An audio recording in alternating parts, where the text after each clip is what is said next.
Today, we are talking about the adenovirus. Which is, let's be honest, sounds incredibly technical. It does. It sounds like the kind of thing you'd only read about in a dense CDC report or some obscure medical journal.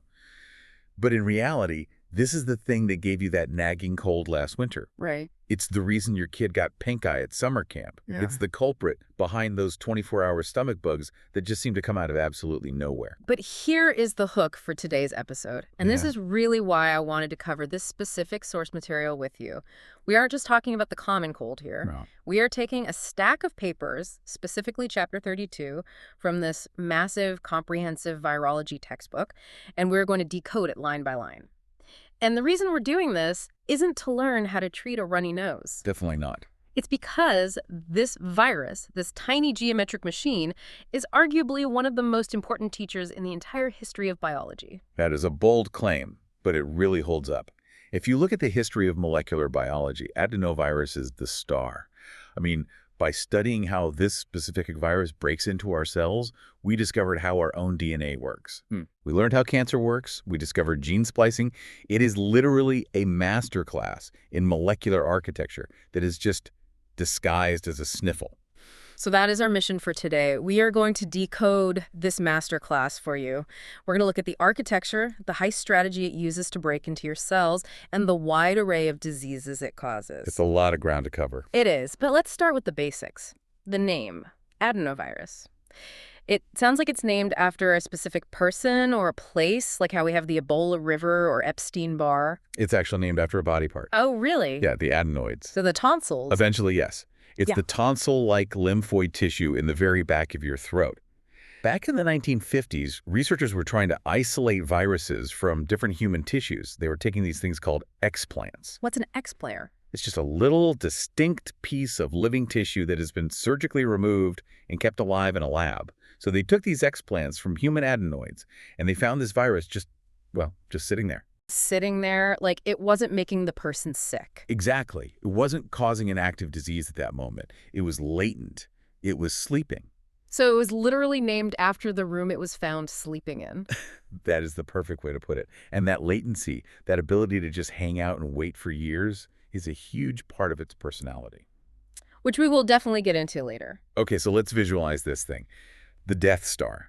That's what I actually wrote in the margins of my notes when I saw the diagram in section 1 of the text. It fits. We talked about the 20 faces, the icosahedron, but paint the picture for us at the nanometer scale. If we were to shrink ourselves down, what exactly are we looking at? So imagine you shrink down to the atomic level. You're looking at a shell that is about 70 to 90 nanometers wide. Is that big for a virus? In the viral world, that's mid-sized. It's bigger than polio, but it's smaller than herpes. Yeah. But the very first thing you notice when you look at it is actually what's missing. Missing? What do you mean? There's no envelope. If you look at the flu virus, or COVID-19, they are wrapped in this greasy, fatty bubble called a lipid envelope. They actually steal that membrane from your own cells when they leave. Right, like a disguise. Yeah. But adenovirus doesn't do that at all. It is naked. That's the clinical term. It is just a hard, rigid protein shell. Does that make it weaker? Because calling something a naked virus sounds, I don't know, vulnerable, like it doesn't have a coat to protect it out in the world? Paradoxically, it makes it much, much tougher. Really? Think about it. What destroys a fatty bubble? Soap. Soap, alcohol, hand sanitizer. That is exactly why Purell works so incredibly well on the flu or COVID. It dissolves the fat, the bubble pops, and the virus just falls apart. It's dead. Oh, wow. But adenovirus? It's armored. It is a protein tank. You can put it on a towel, a doorknob, a medical instrument, and it can just sit there for weeks. It completely resists drying out. Alcohol sanitizers don't work nearly as well on it because there's simply no fat to dissolve. That is disturbingly impressive. It really is. So we have this armored tank. What is the armor actually made of? It's built from 252 specific building blocks. They're called capsomers, but they aren't all identical, and this is where the engineering gets absolutely fascinating. Okay. The vast majority of the shell, so 240 of those blocks, are called hexans. Hexans. Right. They form the flat faces of those 20 triangles we talked about. They are the shield. But the corners, the 12 vertices of this icosahedron, that is where the real machinery is located. Text calls these the pentons, right? Yes.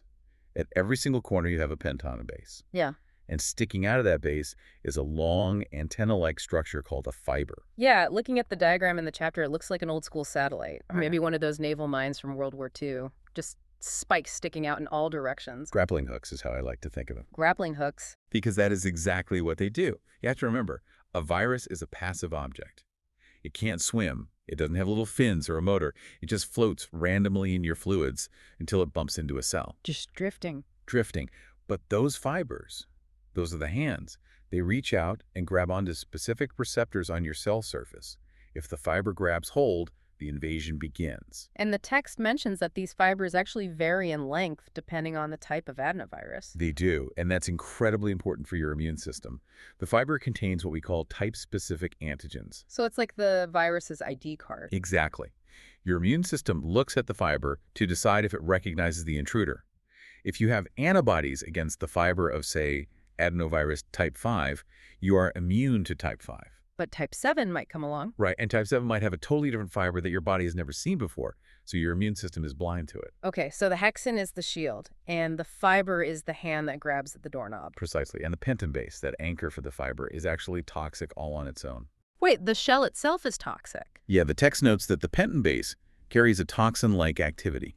It can cause your cells to literally detach from their neighbors and round up just by being in the vicinity, even if the virus isn't actively replicating yet. Okay, so we've got this heavily armored toxic shell covered in grappling hooks. Now we need to crack it open. What is inside the core? What is the actual payload? Inside the shell is the blueprint. It's a linear, double-stranded DNA genome. So it uses DNA, not RNA, like some other viruses. Correct. And it's a decent size. It's 26 to 45 kilobase pairs long. Which means what, in terms of complexity? That's enough room to code for about 30 to 40 different genes.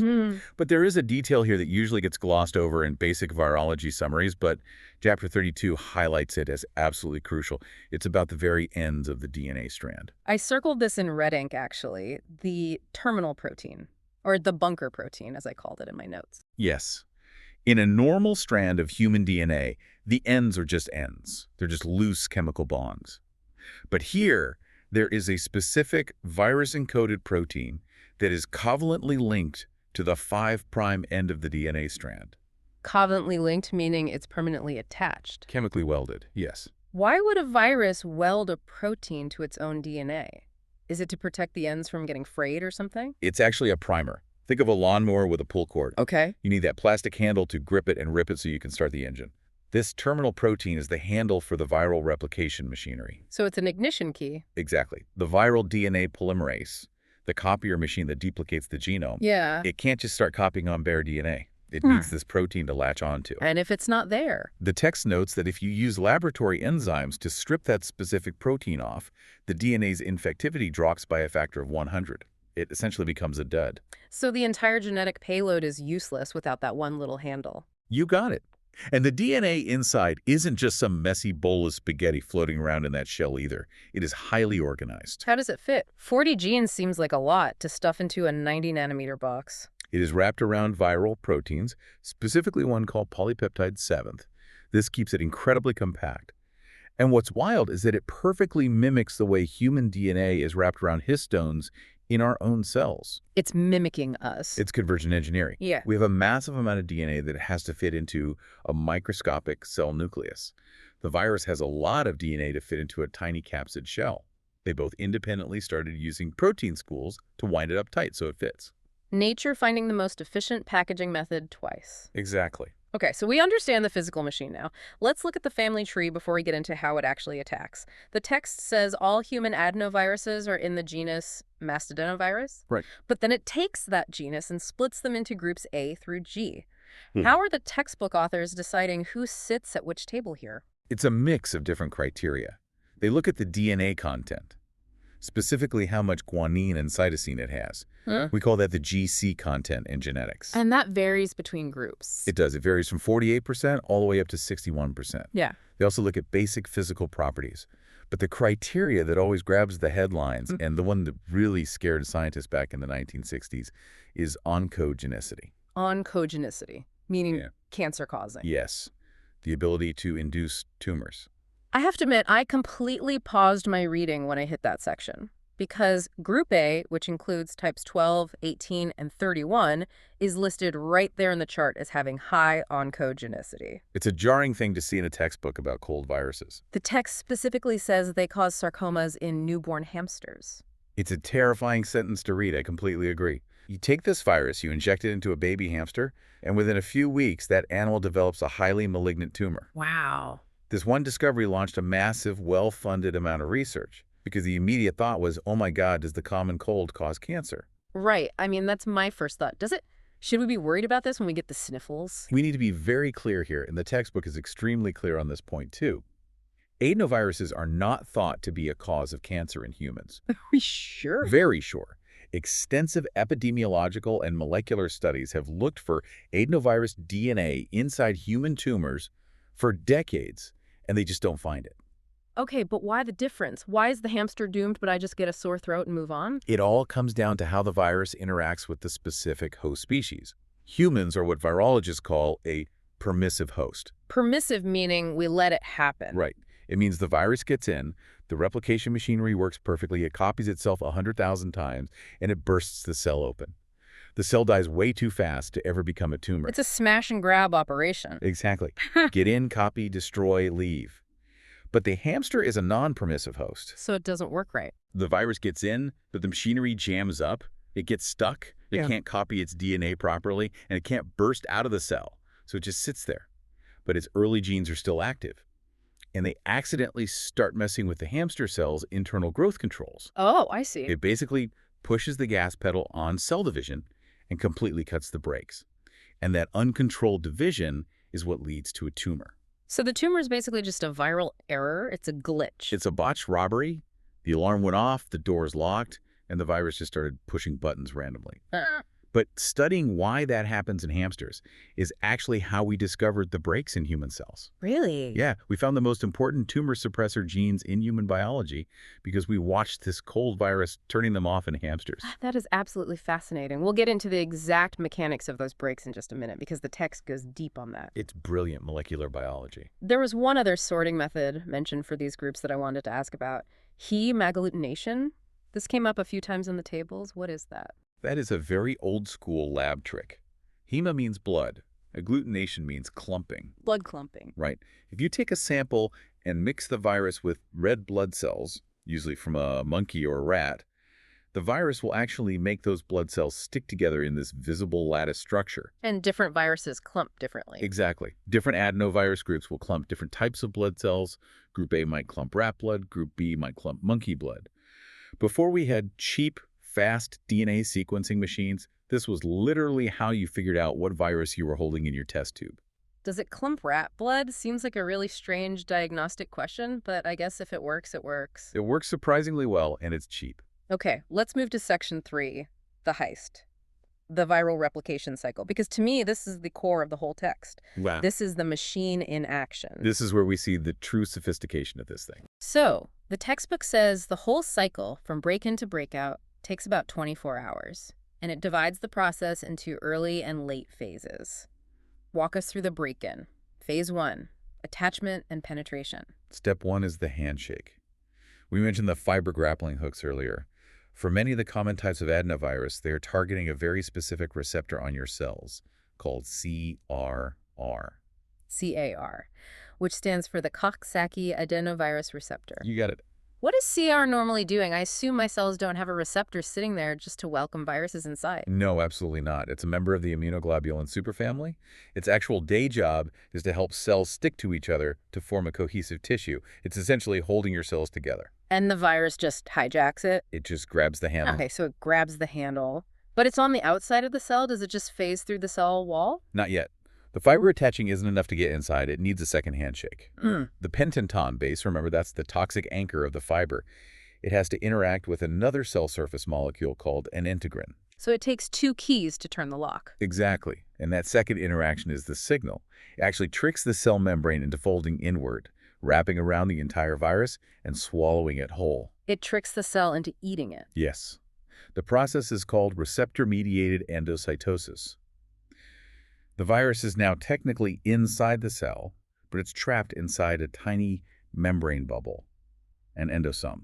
just floating in the cell's cytoplasm. Oh, wait, isn't that really bad for the virus? I thought the cell usually digests things that it traps in those bubbles. Like, isn't that the cell's stomach? It is. That's exactly what it is. The cell immediately starts pumping acid into that bubble to degrade whatever it just swallowed. The pH starts dropping fast. So the virus is dissolving? You would think so. Yeah. But remember, this virus is a mechanical marvel. It physically senses the acid. It senses the pH drop. The drop in pH is actually the trigger for the virus to change its shape. The pentaton base reacts to the acid by exposing these hidden hydrophobic regions, parts of protein that absolutely hate water. Because they hate water, they violently slam into the membrane of the endosome bubble to get away from the fluid, and they rupture it. That is incredibly slick. Right. It uses the cell's own defense weapon, the acid bath, as the key to break its handcuffs and escape. It's like a scene from a spy movie where the hero uses the laser beam that's meant to cut him in half to cut his ropes instead. Perfect analogy. Once it ruptures that bubble, it's free in the cytoplasm. But it's not done. The nucleus is the actual target. The DNA has to get to the nucleus. How does it cross the cytoplasm? It still can't swim, right? Nope. It hitches a ride on your microtubules. The cell's internal monorail system. Exactly. It literally rides the rails all the way to the nucleus, docks firmly in a nuclear pore, and then injects its DNA straight inside. And the text goes out of its way to describe this uncoating process as an organized, sequential dismantling. Right, it doesn't just shatter like glass. No, it systematically strips off its armor layers one by one. Okay, so the blueprint has breached headquarters. The DNA is in the nucleus. Now we enter the early phase of replication. What is the main objective here? The objective is to renovate the room. The virus needs the host cell to completely stop doing its normal day job and become a dedicated viral factory. But there is a huge problem. Which is? Most of your cells, most of the time, are resting. They aren't actively dividing. They're making new DNA. They are in what we call a gap phase. Yet hanging out, doing their normal function. Right. But the virus needs the cell to be in S phase, the synthesis phase. Because it needs the raw materials and the machinery to be turned on. Exactly. It needs the DNA polymerase to be active. It needs a massive supply of nucleotides. It needs cellular energy. So to get that, the virus sends out its very first agent, the E1A gene product. Ah, E1A. I love the name the text used for this, the master switch. It is the perfect name. What E1A does is it hunts down a very specific cellular protein called PRB, the retinoblastoma protein. What is PRB doing normally? Normally, PRB is the cell's brake pedal.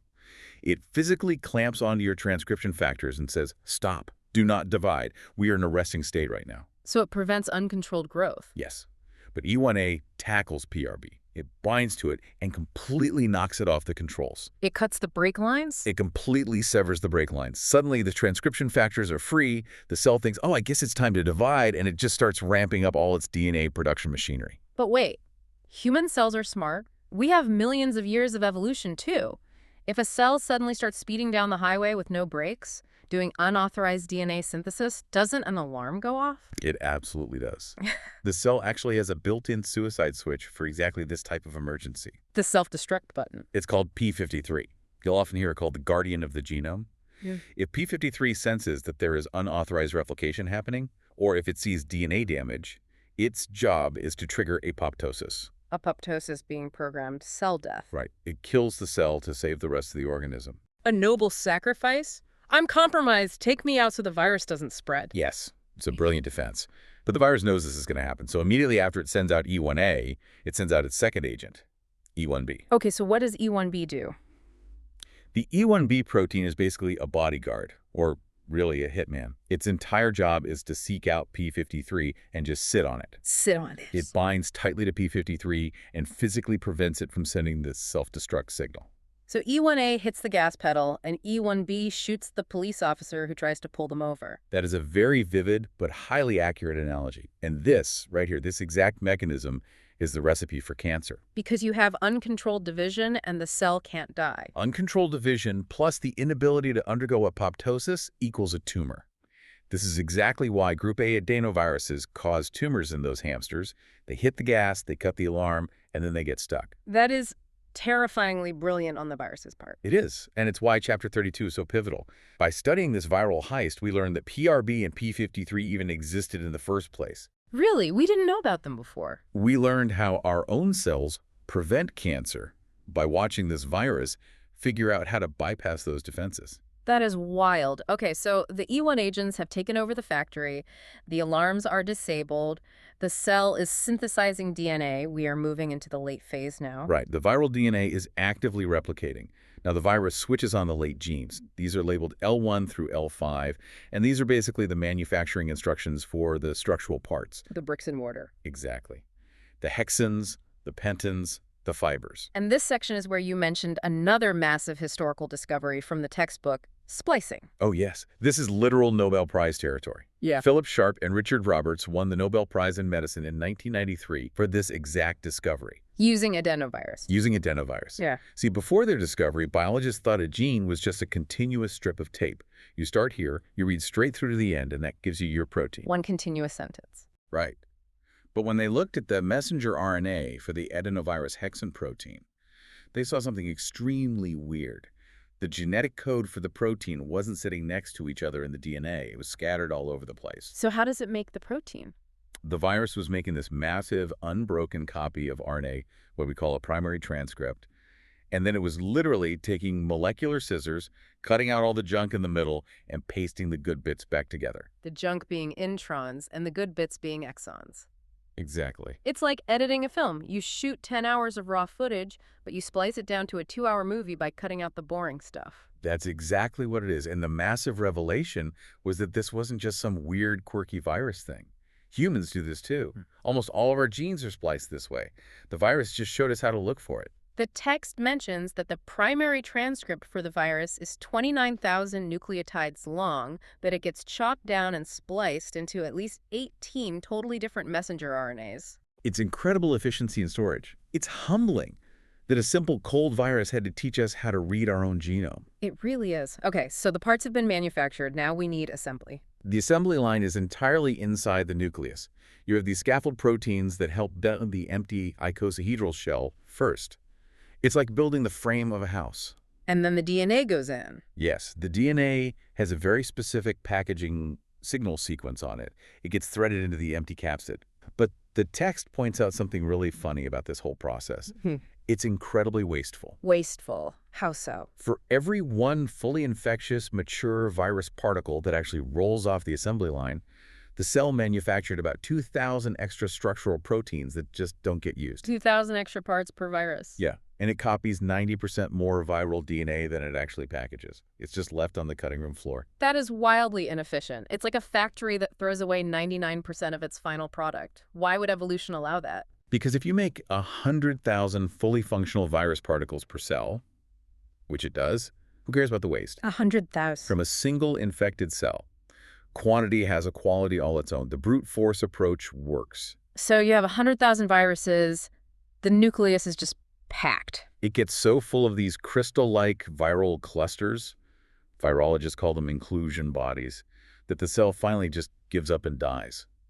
It rounds up, detaches from its surrounding tissue, and eventually breaks down, releasing the swarm to infect the next tissue. Oh, hold on a second. While all this manufacturing and assembly is happening, which takes hours, where is the immune system? Oh, it's there. I mean, we have killer T cells, we have interferon. Why aren't the cops swarming the building while the heist is going on? They are desperately trying to. But adenovirus has a dedicated defense department. It's the E3 region of the viral genome. The E3. Yeah. These genes are not for building the virus. They aren't structural bricks. They are purely for camouflage, sabotage, and counterintelligence. Give me the highlight reel of this camouflage, because this was wild to read. Okay, the best one involves a viral protein called E3GP19. GP19. Right. Normally, when any cell in your body is infected by a virus, it chops up little pieces of that virus and puts them on a literal display stand on the cell surface. This display stand is called MHC class I. It's a flag. It says, I'm infected. Come kill me. Exactly. It's a distress beacon, specifically for your cytotoxic T lymphocytes, your killer T cells. They patrol the body looking for those flags. So what does GP19 do? The GP19 protein grabs those MHC display stands while they are still inside the cell, being built in the endoplasmic reticulum, and it locks them up. It physically tethers them so they can never reach the cell surface. So the cell is screaming for help on the inside, but the outside of the cell looks completely, totally normal. Exactly. The killer T cells walk right past the cell. Nothing to see here. It's absolute stealth technology. That is chilling. What about interferon? That's the chemical alarm that spreads to other cells, right? Yes. Interferon usually binds to a cell and tells it to completely shut down all protein synthesis. If you see a virus, stop the factory immediately so it can't replicate. How does the virus beat that? Adenovirus produces these massive amounts of tiny, non-coding RNAs. They're called VARNAs. VARNAs? They act like molecular decoys. Mm-hmm. They bind to the cell's shutdown mechanism, specifically to an enzyme called PKR, and they jam it. They jam the receiver. So the cell receives the interferon alarm, it gets the order to stop the factory, but the machinery just keeps running anyway because the brakes are jammed. It countermands the immune system's direct order. This thing is a strategic genius. It really has to be. You have to remember, it has co-evolved with humans and our ancestors for millions of years. It knows the intricacies of our defense systems better than we do. Okay, so despite all this genius, we know it does cause disease. Yeah. It makes us sick. It doesn't always stay hidden. Let's talk about what happens when this machine actually wins the battle. Sections 5 and 6, pathogenesis and clinical findings. Right. We mentioned latency earlier with the tonsils. Yes, latency is absolute key to understanding the overall lifestyle of this virus. Group C adenoviruses, which are types 1, 2, and 5, they absolutely love the tonsils and adenoids. So how does that play out in real life? You can get infected as a toddler, have a totally standard runny nose, recover from the cold, and you will still have that exact same virus sitting in your lymphoid tissue, quietly sleeping for years. And are you shedding it during that time? Are you contagious? Intermittently, yes, mostly in feces. This is exactly why daycares are such absolute hot zones for adenovirus. A 2-year-old might not have a runny nose or a cough today, but they are still shedding viable virus in their diaper from a cold they got over 6 months ago. That explains so much about the constant, endless sickness of toddlers in daycare. It really does. It's an endless loop. Let's break down the actual diseases it causes by body part, because the textbook gives a pretty exhaustive list. Respiratory is obviously the big one. Standard symptoms: cough, nasal congestion, fever, sore throat. In infants and children, it's mostly types 1, 2, and 5, like we said. The textbook actually notes that adenoviruses are responsible for about 5% of all acute respiratory disease in young children. 5% of all of them. That's a huge chunk. It is statistically very significant. But then, right after that, there is this totally weird demographic anomaly mentioned in the text: military recruits. Ah, yes. Acute respiratory disease, or ARD. Why does the adenovirus hate the United States Army? Or love the Army, depending on how you look at it. It absolutely loves the Army. If you think about it from a virology perspective, a military boot camp is the perfect incubator. How so? You are taking thousands of young adults from all over the country, meaning they all have completely different immune histories and vulnerabilities, and you are shoving them into highly crowded barracks. Right. Then you stress them out. Extreme physical fatigue, sleep deprivation, mental stress, their immune systems dip. It is a virus's absolute dream scenario. And the text says this isn't caused by the normal childhood strains. No, it is specifically types 4 and 7. For whatever reason, those strains thrive in that adult environment. Before the military intervened, almost every single recruit would get hit with this during their basic training. A cold isn't that bad, though, right? It wasn't just a cold. It caused severe pneumonia, high rates of hospitalization, and it was causing massive structural disruption to military training schedules.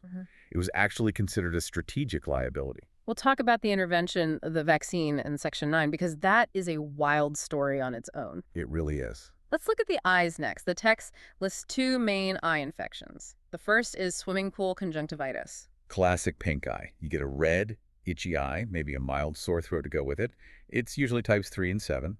And like the name suggests, it's very often linked to underchlorinated swimming pools at summer camps. Annoying, but not catastrophic. Right. It's mild. It goes away on its own in a week or 2. But then there is the scary version. The text calls it epidemic keratoconjunctivitis, or EKC. Also known historically as shipyard eye. Why shipyard? It's a fascinating bit of medical history. During World War II, there was this massive outbreak that hit the naval shipyards in Pearl Harbor, and then it spread to the shipyards on the west coast of the U.S. Why shipyards specifically? Because of the work environment. Welders and riveters were constantly getting dust, debris, and tiny metal filings in their eyes. Minor trauma. Ouch. So they would go to the shipyard medical clinic to get the debris removed. The doctors would treat them, but they didn't realize that this incredibly tough virus specifically types 8, 19, or 37, was lingering on their instruments and on their hands. So the medical clinic itself was spreading it. Exactly. The treatment center became the vector. And unlike the swimming pool version, EKC is serious. It attacks the cornea. The clear part of the eye? Yes. It causes these dense corneal opacities, basically clouds your vision. And it can leave physical scars on the eye that impair a person's sight for years after the infection is gone. And it's contagious. Highly contagious. And because it's a naked virus, it is very resistant to drying. It can linger on a clinic towel or a sink handle for weeks, just waiting for the next victim. Note to self, wash hands religiously before touching my eyes. Always a good rule. What about the gastrointestinal tract? The gut? Enteric adenoviruses, specifically types 40 and 41. Now, lots of respiratory adenoviruses can be found in your gut simply because you cough them up and swallow them. Right. But types 40 and 41 actually target and replicate inside the lining of the intestine. They cause significant gastroenteritis, watery diarrhea, vomiting, fever.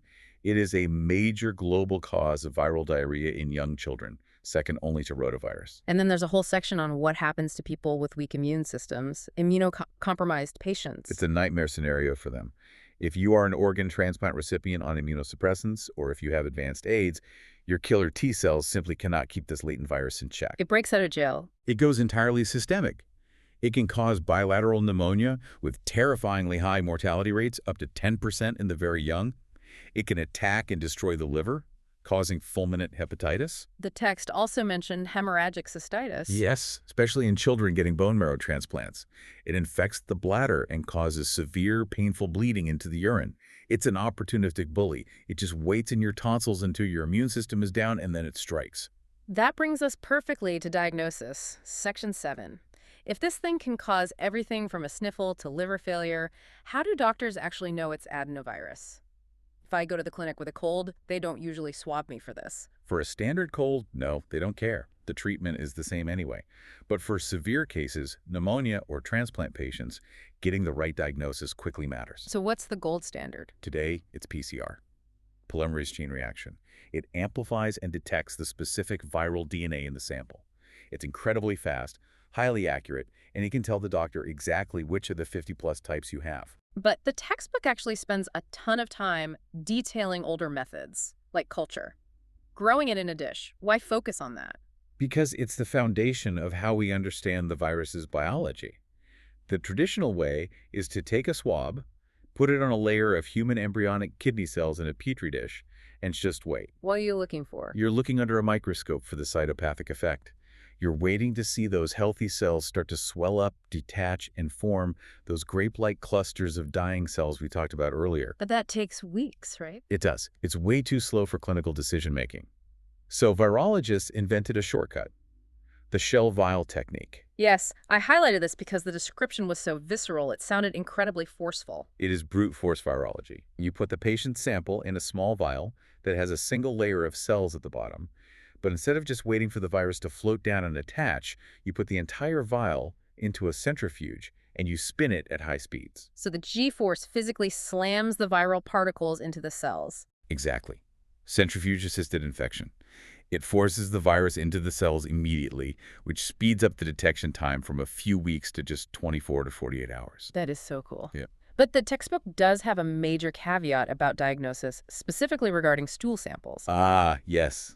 The latency problem again. Right. Because of that long-term shedding we discussed earlier. Imagine a 3-year-old comes into the ER with severe diarrhea. The doctor takes a stool sample, runs a test, and finds adenovirus. Case closed, right? Not necessarily. You have to be incredibly careful. Is that child sick because they have type 40 or 41 actively attacking their gut? Or are they sick from some random food poisoning? And the adenovirus type 2 you just found is just harmlessly shedding from a minor cold they had last Christmas. Just because you find a gun at the crime scene doesn't mean it was the murder weapon. Exactly right. You have to type the virus to prove it's the actual culprit. Let's zoom out to Section 8, Epidemiology.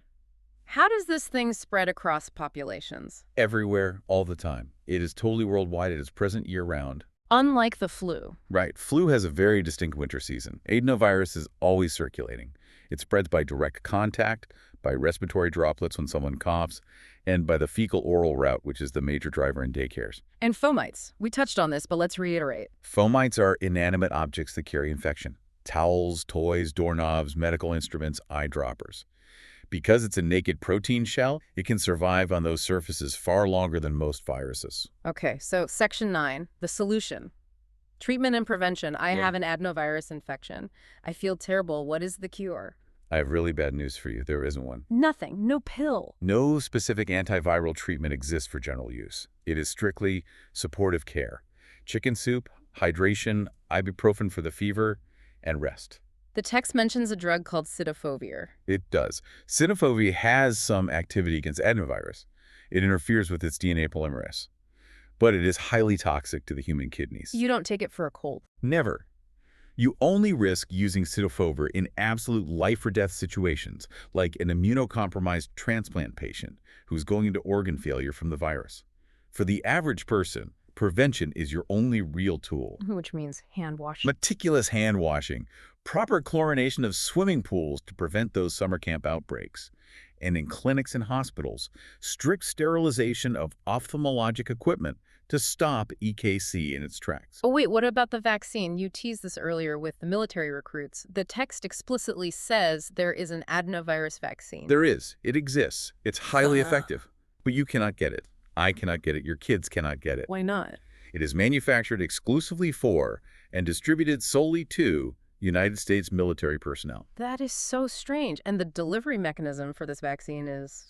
Well, I had to read the paragraph twice to make sure I understood it. It is biological brilliance. It's a live virus vaccine against types 4 and 7. They literally take live, fully infectious adenovirus and they pack it into a gelatin-coated capsule. You swallow a pill filled with live pneumonia-causing virus? You do. But the enteric coating on the pill protects the virus from being destroyed by your stomach acid. It doesn't dissolve until it safely reaches your intestine. But why the intestine? These are respiratory viruses. Exactly. They cause severe disease in the lungs. But if you release them in the gut, they cause a completely asymptomatic infection. Really? No diarrhea? Nope. They just silently replicate in the intestinal lining.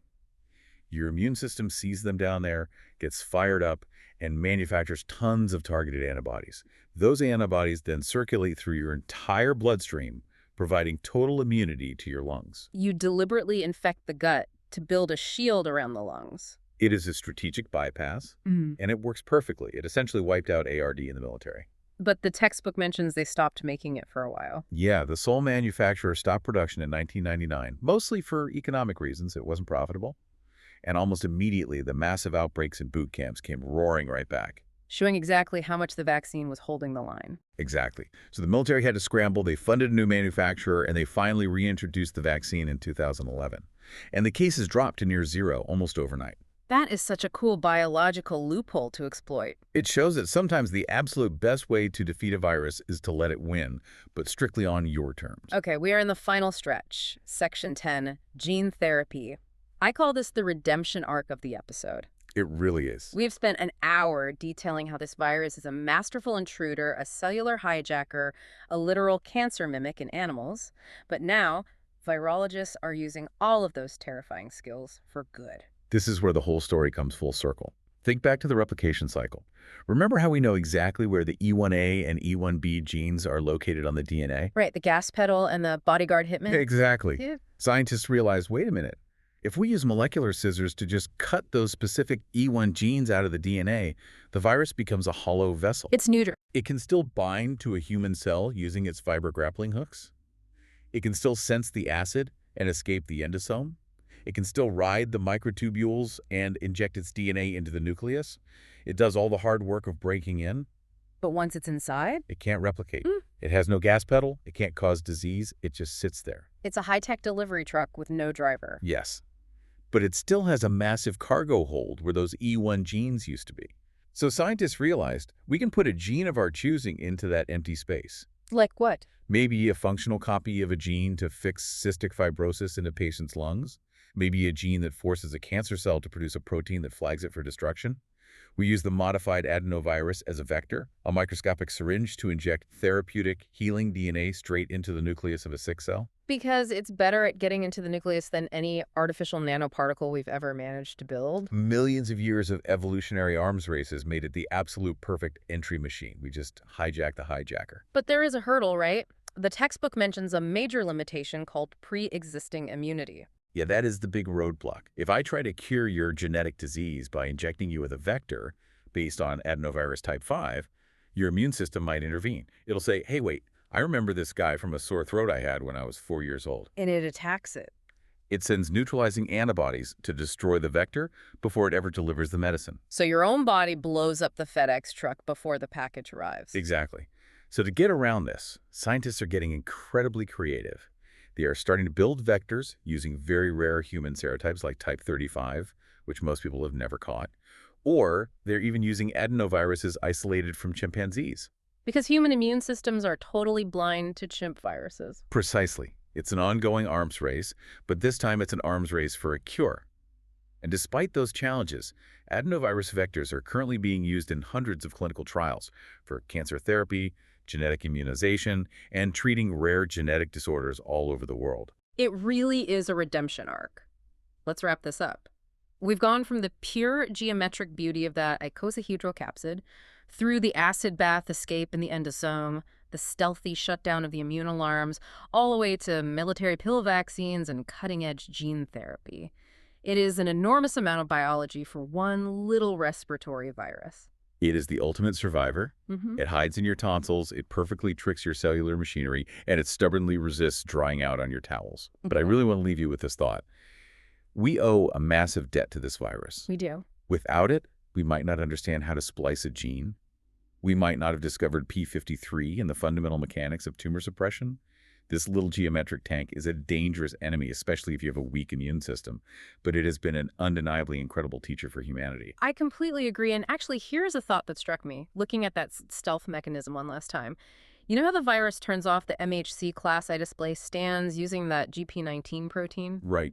To hide from the killer T cells. It makes itself functionally invisible to the immune system. Yeah. If we can fully master that, if we can figure out exactly how to replicate that specific cloak of invisibility, could we teach therapeutic human cells to do the exact same thing? Oh, that's interesting. Imagine transplanting a donor kidney or injecting engineered stem cells into a patient, but those cells are genetically modified to hide their MHC markers, just like an adenovirus does. So the patient's body never rejects the organ. You wouldn't even need anti-rejection drugs. That is quite literally the holy grail of transplant medicine right now. The blueprint to solve organ rejection is right there, sitting inside a cold virus. We just have to finish decoding it. Thanks for taking this deep dive with us. Stay curious.